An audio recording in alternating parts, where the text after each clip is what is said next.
The debate was organized by King Janaka of Videha, who wanted to find out who among the scholars in his kingdom was most skilled in interpreting the Vedas, or the religious texts. To encourage the scholars to participate, King Janaka rounded up 1,000 cows, tied 10 pieces of gold to the horns of each cow, and offered the entire herd to the winner. But before the competition started, the cocky philosopher sage Yajnavalkya, convinced that there was no contest, made off with the prize. Only a handful of other sages, among them Gargi, were willing to stand up to Yajnavalkya's swagger. What is fascinating about Gargi is not so much the conclusions that she draws, but the fierce style with which she goes about debating with the self-assured Yajnavalkya. She pursues her questioning and her opponent with a single-mindedness that still has the power to take your breath away. Gargi begins the debate with a question. Since the whole world is woven back and forth on water, on what, then, is water woven back and forth? Over in Greece, Thales might find himself agreeing with Gargi's starting point. That the world is woven on water.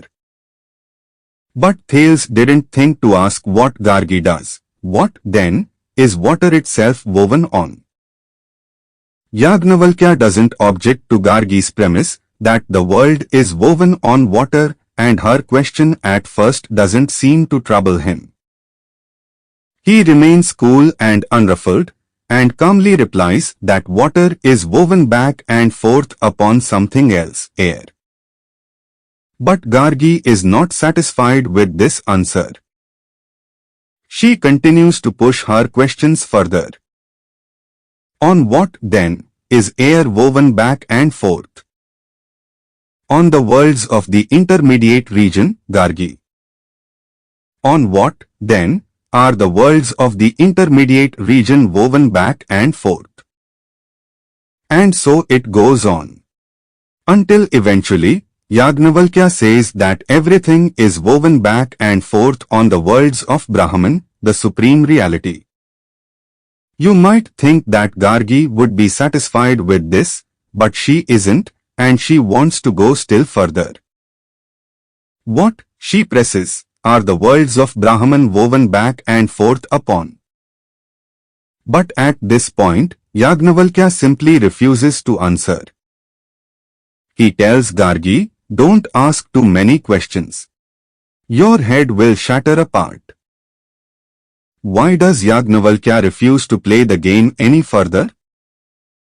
Are there some mysteries about which you simply shouldn't ask? Is Yajnavalkya's response an attempt at a counter-argument, as if to say, a few millennia later, whereof one cannot speak, thereof one must be silent? Or does gender play a role here?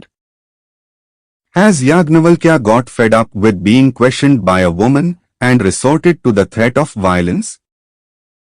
It is not clear. But whatever the reason, Gargi doesn't press the point. Instead, she falls silent, at least for the time being, and lets another speaker take the floor.